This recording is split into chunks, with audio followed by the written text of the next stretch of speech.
Amigos y amigas, tengan ustedes un gran saludo. Nos vemos otra vez a través de de las pantallas de imagen a televisión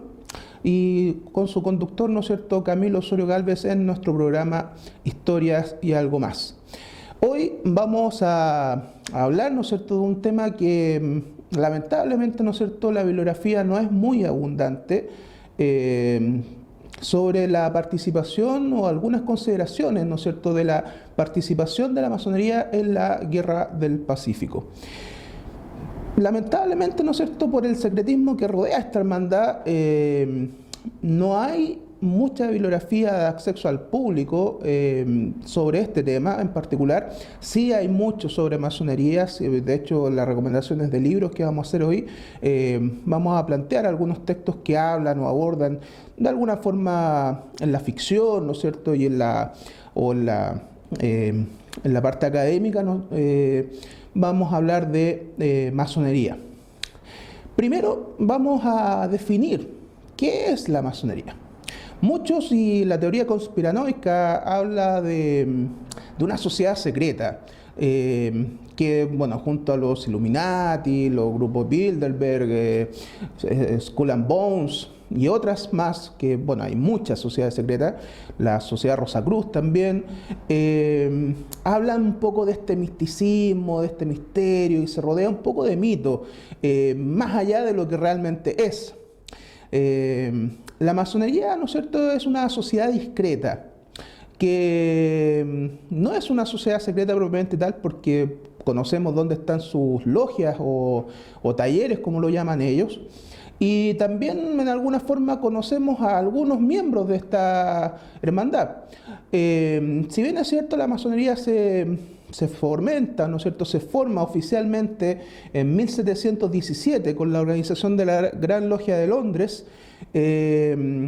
ya existía de mucho antes. Ya existía, ¿no es cierto?, hay autores como Eduardo Callaghan, ¿no es cierto?, un masonólogo argentino que hablaba, ¿no es cierto?, de los orígenes cristianos de la masonería. Aquí resulta una especie de paradoja, ¿no es cierto?, que muchos se ha dicho que los masones no creen en Dios, muchos se ha dicho que los masones no tienen una adoración, o que algunas partes dice que adoran al Satanás, al diablo, a Baphomet, etcétera, etcétera, pero eso está como en el mito. La masonería en sí cree en una figura creadora, ¿no es cierto?, que estamos hablando del gran arquitecto del universo, que todo masón, ¿no es cierto?, o toda masona, que también hay mujeres, no solamente una masonería masculina, tiene que creer en algo más allá del entendimiento humano, como propiamente tal, ¿no es cierto?, una divinidad o un credo gnóstico, ¿no es cierto?, y todos los credos que están en nuestra sociedad. Si bien es cierto, en algún momento, ¿no es cierto?, la masonería ha tenido participación en grandes hechos históricos, ¿no es cierto?, como las revoluciones. Aquí en el caso de Chile no es menor, ¿no?, la cosa de la independencia. Por eso es que su membresía, ¿no es cierto?, y su filiación tiene que ser secreta. La masonería, en cierto, funciona por invitaciones. Entonces, cuando un miembro va a ser admitido en logia, pasa un proceso bastante importante en que, ¿no es cierto?, es admitido, es invitado, después se hace circular un boletín a través de las logias de Chile, en que si algún miembro tiene algún reparo contra ese candidato, simplemente no es admitido, hasta que, bueno, pasa un proceso hasta que es iniciado el masón, y de ahí, ¿no es cierto?, establece un camino que, bueno, para el caso de Chile es el rito escocés antiguo y aceptado, que va desde el grado 1 hasta el grado 33. Eso es básicamente un simbolismo de ritos, ¿no es cierto?, y de ceremonias que se hacen al interior de las logias, pero aquí lo que nos convoca, y esto es barniz general que le acabo de establecer, es para que ustedes de alguna forma entiendan, ¿no es cierto?, de qué se trata esto y por qué de alguna manera es secreto. Básicamente ahora, con la tecnología de información y con el acceso que hay a Internet podemos acceder a mucha bibliografía, a muchos textos escritos por masones y también profanos, como lo llaman ellos, ¿no es cierto?, a los que no pertenecen a las columnas del templo. En ese sentido, podemos decir que los masones en sí, ¿no es cierto?, tienen un apego a lo que es el aporte a la sociedad profana, que es lo que llaman ellos, que de alguna manera un masón, al ser admitido en las columnas del templo, debe ser un aporte, ¿no es cierto?, a la sociedad civil. Y en ese sentido tiene que trabajar, aportar y de alguna manera establecer vínculos que le permitan, ¿no es cierto?, ser un aporte a la sociedad profana, como lo llaman ellos, y establecerse una construcción del templo, que el templo vendría a ser la sociedad misma. Eduardo Calajay, ¿no es cierto?, este masonólogo argentino, habla de la masonería como un fenómeno sociológico, y en gran medida lo es, porque es una sociedad que ha permanecido en el tiempo y que se ha ido renovando conforme pasan los siglos. Ya estamos hablando de más de 300 años de historia oficial, aunque también, ¿no es cierto?, tenemos la masonería premasónica, por así decirlo, ¿no es cierto?, en que hablábamos de una masonería especulativa y una masonería operativa. La masonería operativa era la que estaba ligada a los gremios de constructores en la Edad Media, constructores de templos, constructores de castillos, en que, si vemos, ¿no es cierto?, los grandes templos europeos, como por ejemplo la iglesia de Notre Dame o algunas otras iglesias, tienen un simbolismo bastante importante ligado a lo que son los principios masónicos, las constelaciones, por ejemplo la constelación de Virgo, la ruta de San Sebastián, que de alguna manera, ¿no es cierto?, establecen un vínculo iniciático al pasar por ellas. En ese sentido, entonces, se hablaba de masonería operativa, donde obviamente los masones eran constructores. La palabra masón viene de la palabra francesa Freemason, que significa piedra bruta. Y en este sentido, la piedra bruta viene a ser, bueno, en el sentido iniciático, en el sentido simbólico, el trabajo que debe hacer cada masón para pulirse a sí mismo a través de las virtudes, a través de, ¿no es cierto?, de sus bondades, y convertirse en el masón o en el hombre que de alguna manera está destinado a ser. Luego viene la masonería especulativa, donde ya los gremios de constructores empiezan a aceptar personas que no necesariamente practican el gremio de la construcción, no son albañiles, sino que pertenecen a otras áreas, médicos, abogados, en que, ¿no es cierto?, se adquiere un carácter simbólico, y de ahí, ¿no es cierto?, partimos con la historia oficial de la masonería en 1717, como ya lo habíamos dicho, con la fundación de la Gran Logia de Londres. Dentro de toda esta historia hay diferentes obediencias, hay diferentes orientes, ¿no es cierto?, y incluso la formación de la Gran Logia de Chile en 1852 obedece a un problema ocurrido en Europa. La masonería en Chile llega, ¿no es cierto?, en finales del siglo XVIII, y está en la independencia, no como una organización establecida, institucionalizada, como es la Gran Logia de Chile, que, como lo dijimos, se establece en la segunda mitad del siglo XIX, sino que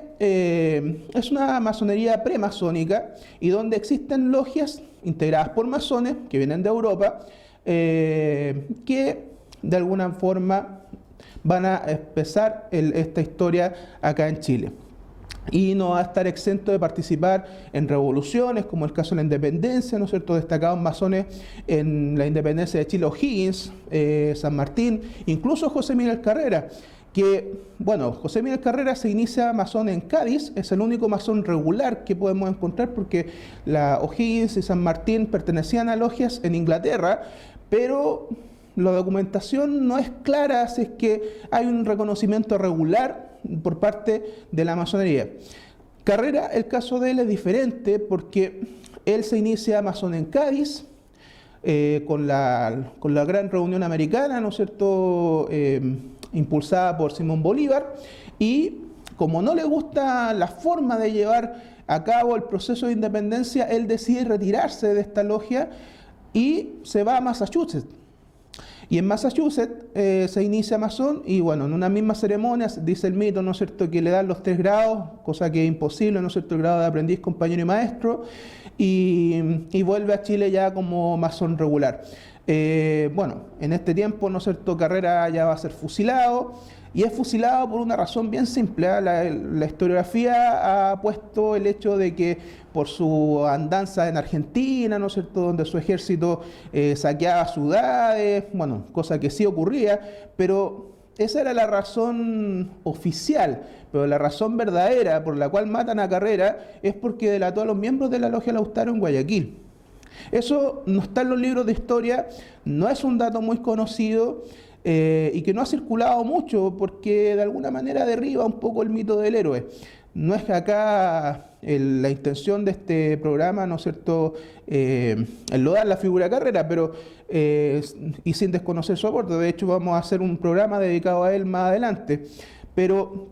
de alguna manera la masonería en Chile, ¿no es cierto?, tiene que ver con conspiraciones, tiene que ver con revoluciones hasta formarse como una institución que permanece hasta el día de hoy. Y como lo que habíamos dicho, ¿no es cierto?, que aprovecha una coyuntura europea, porque las logias chilenas dependían del Gran Oriente de Francia, de la Gran Logia de Francia. Ocurre que cuando asume Napoleón III en Europa, en Francia, quiere también imponer a un gran maestro de la Gran Logia de Francia. Eso no es aceptado por los masones franceses, se produce una división en la Gran Logia de Francia y esa coyuntura es la que aprovecha la Gran Logia de Chile para conformarse como Gran Logia y independizarse, ¿no es cierto?, del Gran Oriente francés y queda ya institucionalizada como la Gran Logia de Chile. Ya podemos hablar de que entre 1852 y 1862 ya es el proceso de formación de la Gran Logia de Chile, ¿no es cierto?, y lo tenemos hasta el día de hoy. ¿Qué pasa en Chile con la instauración de la masonería oficial, ya con su gran logia, partiendo, ¿no es cierto?, con la logia Unión Fraternal de Valparaíso, que ahí es donde parte la historia de la masonería oficial en Chile? Antes de ese periodo tenemos la logia Filantropía Chilena, que es la primera logia oficial que se funda en Chile, que dependía del Gran Oriente de Francia, donde la va a integrar nada más ni nada menos que Manuel Blanco Encalada, que también venía de la logia Lautaro. ¿Qué pasa con la logia Lautaro? Es un tema que se ha abordado también a través del mito, a través de la ficción, a través de muchas cosas, pero vamos a decir que es una logia que es integrada por masones, pero no es una logia masónica. Esto que puedo decir puede ser polémico porque hay algunos autores que sí dicen que era una logia masónica con ritos de la masonería, pero lamentablemente la logia Lautaro no fue reconocida por un Oriente regular, por lo tanto era una asociación, se puede decir, paramasónica, que se instauró con un fin claro, que era lograr la independencia, y ya hablaremos de eso en otro programa, pero para que lo entienda un poco la gente, ¿no es cierto?, la logia Lautaro, las logias Lautaro, porque hubo 3 por lo menos, no eran reconocidas por una logia regular. Entonces, eso es un proceso importante, ¿no es cierto?, que debe existir para que una logia sea reconocida como masónica propiamente tal. Ahora vamos a hablar del tema que propusimos para el día de hoy, la participación de la masonería en la Guerra del Pacífico. Si bien es cierto, las guerras son procesos bastante brutales, bastante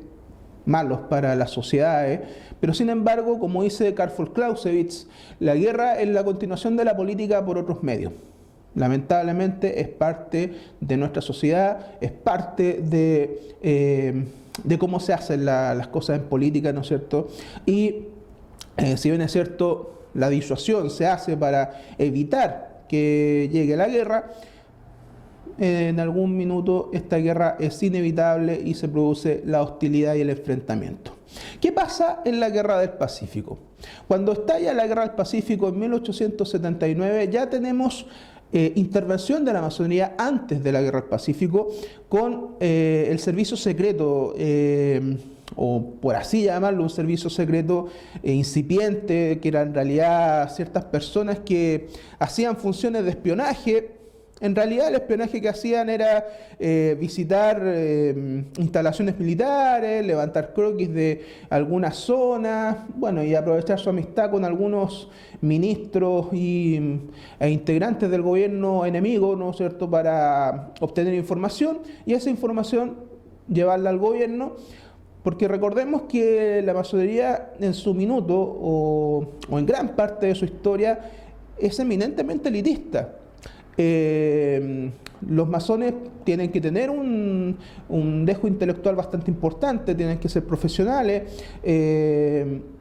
entonces no cualquiera ingresaba a las logias, ¿no? Es un grupo bastante selectivo y bastante sectario, que bueno, en algunas cosas se mantiene hasta el día de hoy, aunque ya esa barrera profesional o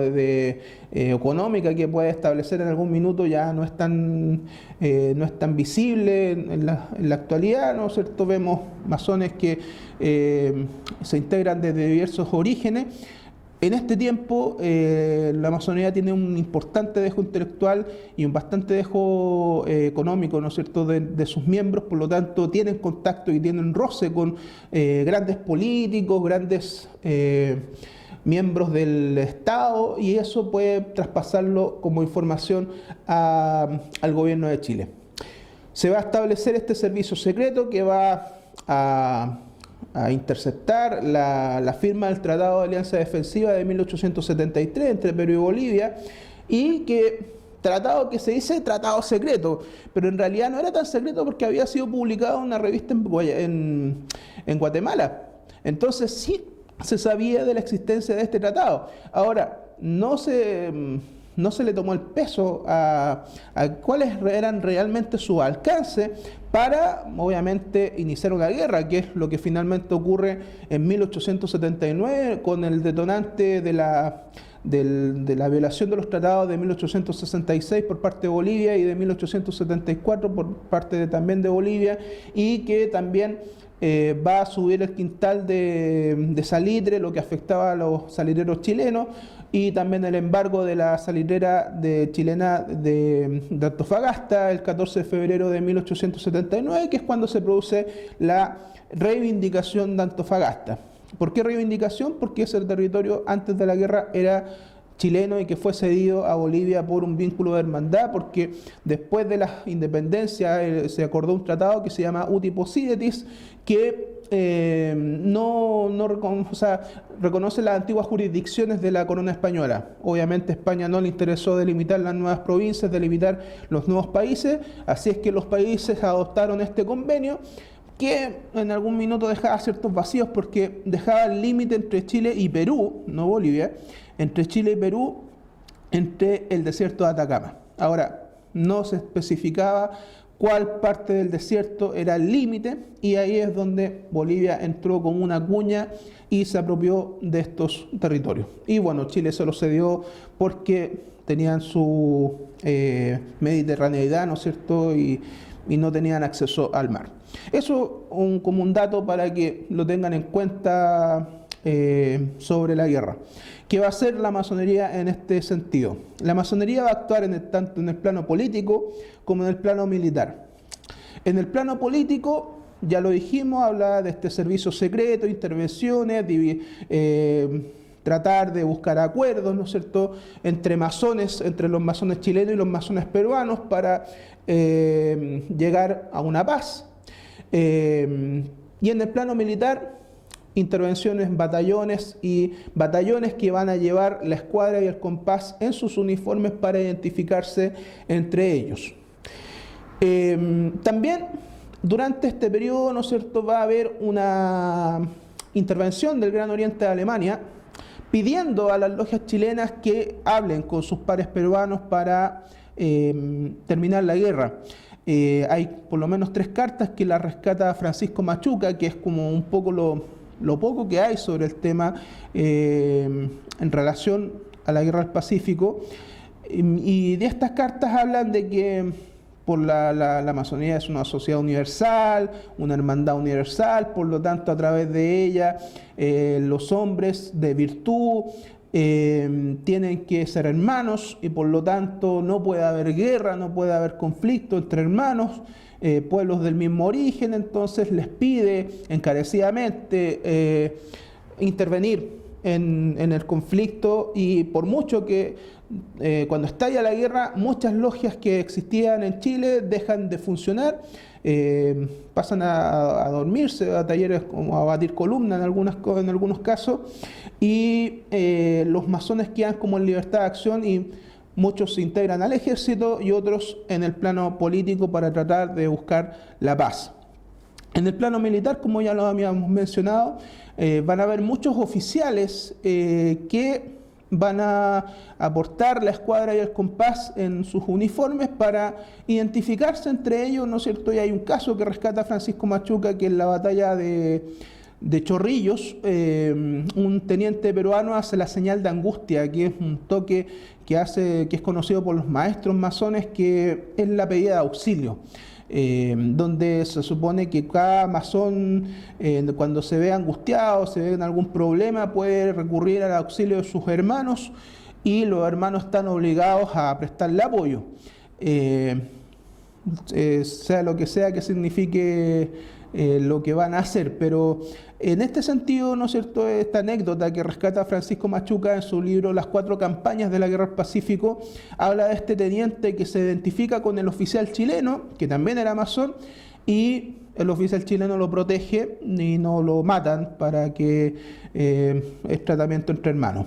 En Perú pasa lo mismo con los chilenos que pertenecen a la masonería y que son capturados después de la captura del RIMAC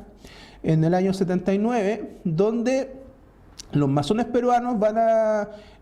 conocer a sus pares chilenos, y el trato como prisioneros de guerra fue diferenciado, fue más amigable, no hubo tortura. Entonces, de alguna manera, el pertenecer a la masonería, tanto para los beligerantes como para los políticos, era un símbolo importante de poder también para protegerse y para, ¿no es cierto?, actuar en el frente. En este sentido, tenemos la oficial Villalobos del batallón Talca. El batallón Talca va a ser el emblema del uso de los emblemas masónicos en la guerra, porque es un batallón que se forma por los masones, un batallón voluntario, y sus soldados van a también usar en su uniforme la escuadra y el compás, como para también darle un sentido más patriótico al ideal masónico de actuar, ¿no es cierto?, en el frente y luchar por su país. Esperando que haya sido de su agrado el tema. Se puede profundizar mucho, como lo dijimos, lamentablemente, sobre este tema particular, la participación de la masonería en la Guerra del Pacífico. No hay mucha bibliografía, sí hay mucha bibliografía sobre masonería, y aquí traigo 2 textos que pueden profundizar. Iván Herrera Michel, Historia no oficial de la masonería,